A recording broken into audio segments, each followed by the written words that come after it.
हमारी कहानी एक छोटे से शहर से शुरू होती है, एक ऐसी जगह जो इतनी शांत थी कि आप एक मच्छर को भारी खाने के बाद डकार मारते हुए भी सुन सकते थे। इस शहर के किनारे पर एक बहुत बड़ी पुरानी हवेली खड़ी थी। लोग इसे इसके असली नाम से नहीं बुलाते थे। ओह नहीं, वह तो बहुत आसान होता। वे इसे फुसफुसाते हवेली कहते थे, या जैसा कि मेरे चाचा कहते थे, वह घर जहां दीवारें गपशप करती हैं। कहानी यह थी कि वहां एक चिड़चिड़ा बूढ़ा आदमी मिस्टर ब्लैकवुड रहता था। उसे अपनी शांति इतनी पसंद थी कि एक गिरते हुए पत्ते की आवाज भी उसे चौंका देती थी। एक दिन वह बस गायब हो गया, पूफ, चला गया। अब स्थानीय लोग मानते हैं कि उसकी आत्मा हॉल में भटकती है।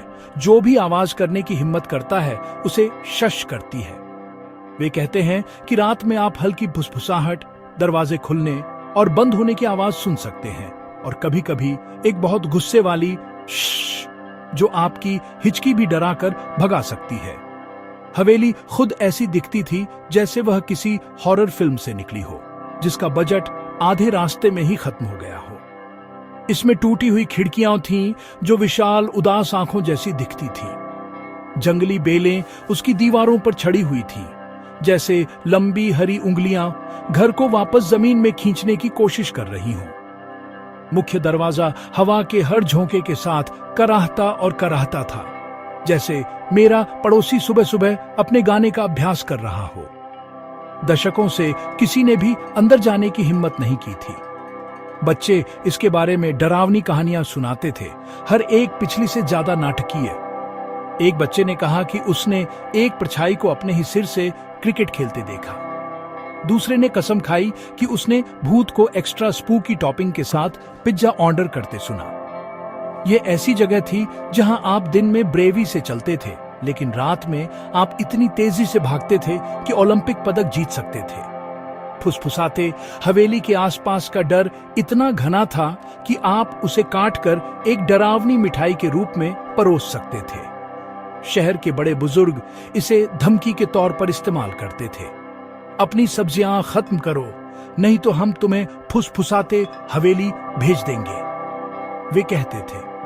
और मैं आपको बता दूं, यह किसी भी दूसरी चाल से बेहतर काम करता था। बच्चे अपनी करेले की सब्जी बिना किसी शिकायत के खा लेते थे। डाकिया सुरक्षित दूरी से दरवाजे के ऊपर से चिट्ठियां फेंक देता था, जैसे वह एक परफेक्ट स्ट्राइक बॉलिंग कर रहा हो। स्थानीय कुत्ते भी उसकी दिशा में भौंकते नहीं थे। हवेली शहर की सबसे बड़ी सेलिब्रिटी थी और उसका सबसे बड़ा डर भी। यह रहस्य का एक स्थायी प्रतीक था, हॉरर का एक लैंडमार्क जिसे हर कोई नफरत करना और बहुत बहुत सुरक्षित दूरी से डरना पसंद करता था, अधिमानतः अपनी चादर के नीचे से। अब इसी शहर में 4 दोस्तों का एक समूह रहता था। रोहन, खुद को लीडर कहने वाला, जो बिल्ली की कॉन्फ्रेंस में चूहे से ज्यादा डरा हुआ था। प्रिया, स्मार्ट वाली, जिसके पास हमेशा एक प्लान होता था। समीर, खाने का शौकीन, जिसे चिंता थी कि भूतों के पास स्नैक्स हैं या नहीं। और मीरा, बहादुर वाली, जिसे डर बस एक सुझाव लगता था। उन्होंने सारी कहानियां, सारी फुसफुसाहटें और सारे नाटकीय किस्से सुने थे। जहां ज्यादातर बच्चे दूर से डरने में संतुष्ट थे, वहीं इस समूह के पास एक अलग विचार था। एक ऐसा विचार जो इतना साहसी, इतना दिलेर और इतना अविश्वसनीय रूप से मूर्खतापूर्ण था कि यह केवल बच्चों के दिमाग से एक उबाऊ गर्मी की छुट्टी में ही आ सकता था। वे खुद किंवदंती को चुनौती देने और हवेली के रहस्यों को उजागर करने वाले थे। यह सब एक आलसी मंगलवार दोपहर को शुरू हुआ। ऐसी दोपहर जब सूरज इतना तेज होता है कि छिपकलियां भी सनस्क्रीन ढूंढ रही होती हैं। चारों दोस्त एक आम के पेड़ के नीचे बैठे थे, बोर हो चुके थे। रोहन बहादुर बनने की कोशिश करते हुए बोला, मैं शर्त लगाता हूं कि फुसफुसाते हवेली के बारे में ये सारी कहानियां झूठी हैं। शायद ये बस चूहों की एक पार्टी है। मीरा, जो कभी किसी चुनौती से पीछे नहीं हटती थी, तुरंत जवाब दिया, ओह सच में? तो चलो आज रात जाकर पता करते हैं, जब तक बेशक तुम डरते नहीं हो। डरना शब्द रोहन पर एक जादू की तरह काम किया। उसकी आंखें चौड़ी हो गईं और उसने एक गर्वित कबूतर की तरह अपनी छाती फुला ली। डरना? मैं? कभी नहीं। हम आज रात जाएंगे और साबित करेंगे कि कोई भूत नहीं है, उसने घोषणा की। उसकी आवाज थोड़ी कांप रही थी। प्रिया, प्लेनर ने तुरंत कमान संभाली। ठीक है, अगर हम ये कर रहे हैं तो हमें एक सही प्लान चाहिए। हम ऐसे ही अंदर नहीं जा सकते जैसे हम किसी बर्थडे पार्टी में जा रहे हो। उसने एक नोटबुक और एक पेन निकाला। हमें टॉर्च, एक रस्सी, एक फर्स्ट एड किट चाहिए। और समीर, तुम स्नैक्स ले आओ। समीर का चेहरा चमक उठा। बहुत अच्छे, मैं चिप्स, बिस्कुट और कुछ जूस के डिब्बे लाऊंगा। अगर हम भूतों से मिलते भी हैं तो उन्हें कुछ देना तो शिष्टाचार है ना? शायद वे बस भूखे हैं। समूह हंसा। तनाव थोड़ा कम हुआ। प्रिया ने लाइब्रेरी में पुराने शहर के रिकॉर्ड्स के आधार पर हवेली के ग्राउंड फ्लोर का एक मोटा मोटा नक्शा बनाया। उसकी योजना सरल थी। अंदर जाओ, 1 घंटे तक इधर उधर देखो और किसी को पता चलने से पहले बाहर निकल जाओ कि वे चले गए हैं। जैसे ही सूरज ढलने लगा, शहर भर में लंबी डरावनी परछाइयां फैलने लगी। दोस्त अपनी गुप्त जगह पर मिले। वे एक छोटे घबराए हुए कमांडो की टीम की तरह दिख रहे थे। रोहन कूल दिखने की कोशिश कर रहा था, लेकिन वह साफ तौर पर कांप रहा था। प्रिया अपने सामान की दोबारा जांच कर रही थी। उसका चेहरा गंभीर और केंद्रित था। मीरा के चेहरे पर एक आत्मविश्वास भरी मुस्कान थी, जैसे वह वास्तव में एक डरावने एडवेंचर के लिए उत्साहित थी। और समीर अपने स्नैक्स के बैग की रखवाली में व्यस्त था। यह सुनिश्चित कर रहा था कि कोई भी एडवेंचर से पहले एक बाइट न ले ले। हवा में उत्साह और शुद्ध अदम्य डर का मिश्रण था। यह वैसी ही भावना थी जो आपको एक बड़ी परीक्षा से ठीक पहले मिलती है, जिसके लिए आपने बिल्कुल भी पढ़ाई नहीं की है। आखिरकार अंधेरे की आड़ में केवल चांद को अपने गवाह के रूप में लेकर चारों दोस्त फुसफुसाते हवेली की ओर बढ़े। वे जितने करीब पहुंचे, दरवाजा उतना ही जोर से कराहता हुआ लग रहा था। क्या तुम इस बारे में पक्का हो? रोहन ने फुसफुसाया। उसकी आवाज मुश्किल से सुनाई दे रही थी। ऐसा लगता है जैसे घर को पेट दर्द हो रहा है। मीरा ने अपनी आंखें घुमाई। ये बस हवा है रोहन। चलो, वह ब्रेवी कहाँ गई जो तुम आज दोपहर दिखा रहे थे? समीर ने जोड़ा। चिंता मत करो, अगर हमें कोई भूत दिखता है तो मैं उससे उसके पसंदीदा चिप्स का स्वाद पूछकर उसे डिस्ट्रैक्ट करूंगा।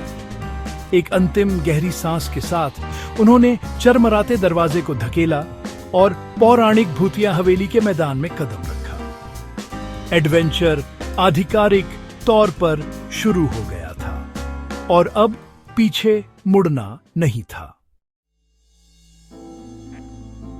जैसे ही उन्होंने हवेली के अंदर कदम रखा, भारी लकड़ी का दरवाजा उनके पीछे जोरदार बैंग के साथ बंद हो गया। आवाज विशाल हॉल में गूंज उठी, जिससे वे चारों उछल पड़े। ठीक है, वह निश्चित रूप से हवा नहीं थी। रोहन चीखा, समीर के पीछे छिपते हुए, जो सरप्राइजिंगली शांत था। अंदर बाहर से भी ज्यादा डरावना था।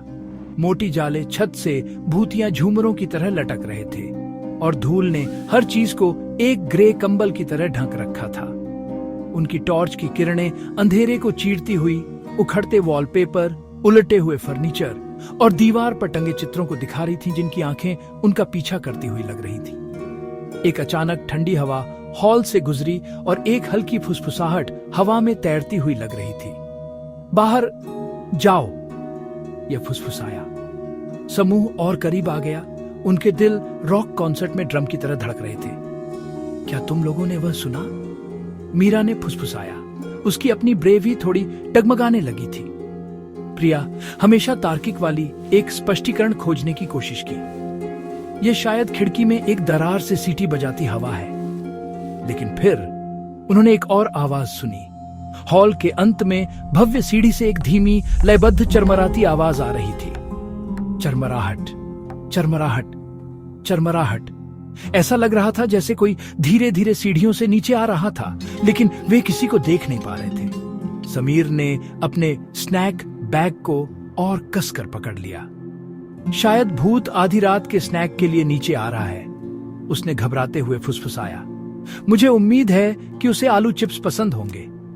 एक साथ रहने का फैसला करते हुए वे सावधानी से अपने बाईं ओर एक बड़े कमरे की ओर बढ़े। यह एक लाइब्रेरी जैसा लग रहा था, जिसमें पुरानी धूल भरी किताबों से भरी विशाल अलमारियां थीं। जैसे ही वे खोज कर रहे थे, अचानक एक किताब एक ऊंची शेल्फ से उड़कर जोरदार धड़ाम के साथ जमीन पर गिर गई। वे सब चिल्लाए और अपनी टॉर्च शेल्फ पर की, लेकिन वहां कुछ भी नहीं था। फिर कमरे के कोने में एक पियानो ने एक अकेली डरावनी धुन बजानी शुरू कर दी। प्लिंक प्लिंक प्लिंक। रोहन अब आधिकारिक तौर पर डरा हुआ था। बस, मैं यहां से जा रहा हूं। भूत एक संगीतकार है, मैं उसके डरावने कॉन्सर्ट का हिस्सा नहीं बनना चाहता, वह चिल्लाया, भागने के लिए मुड़ते हुए। जैसे ही रोहन दरवाजे की ओर भागने वाला था, उन्होंने एक नई आवाज सुनी। यह फुसफुसाहट या चरमराहट नहीं थी, ये एक जोरदार अनमिस्टेकेबल अछू एक इंसान की छींक थी। इसके बाद ऊपर से एक चिड़चिड़ी बड़बड़ाहट आई। ओह, ये धूल, ये हर जगह फैल जाती है। चारों दोस्त जम गए, भ्रमित होकर एक दूसरे को देख रहे थे। भूतों को एलर्जी नहीं होती थी, है ना? ये किसी भी कहानी में नहीं था। छींक के बाद एक और आवाज आई, यह भी उतनी ही पुरानी और चिड़चिड़ी लग रही थी। शांत रहो बेवकूफ, वे हमें सुन लेंगे। डर की भावना अचानक पूरी तरह से भ्रम की लहर में बदल गई। हम कौन थे और वे शांत रहने की कोशिश क्यों कर रहे थे? अब उनकी जिज्ञासा उनके डर को ओवरवेलमिंग कर रही थी। चारों दोस्त चिड़चिड़ी आवाजों का पीछा करते हुए भव्य सीढ़ी पर दबे पांव चढ़े। वे एक आधे खुले दरवाजे तक पहुंचे, जहां से हल्की रोशनी आ रही थी। अंदर झांकते हुए उन्होंने एक ऐसा नजारा देखा जिससे उनके मुंह खुले रह गए। वहां एक छोटी सी मेज के चारों ओर कार्ड खेलते हुए दो बुजुर्ग आदमी बैठे थे। उनमें से एक वही आदमी था जिसने अभी अभी छींका था। दूसरा वह था जिसने उसे शांत रहने के लिए कहा था। ये भूत नहीं थे, वे बस बूढ़े आदमी थे। उनमें से एक संदिग्ध रूप से मिस्टर गुप्ता जैसा दिख रहा था, जो शहर की मिठाई की दुकान चलाते थे, और दूसरा बिल्कुल मिस्टर वर्मा जैसा दिख रहा था, जो रिटायर्ड लाइब्रेरियन थे। वे गैजेट्स से घिरे हुए थे। एक टेप रिकॉर्डर फुसफुसाती आवाजें बजा रहा था। एक छोटा पंखा हवा का झोंका पैदा कर रहा था, और एक लंबी रस्सी उस किताब से जुड़ी थी जो लाइब्रेरी में गिरी थी। मिस्टर गुप्ता ने फिर से छींका। मैंने तुमसे कहा था कि यह भूत का धंधा एक बुरा विचार है वर्मा।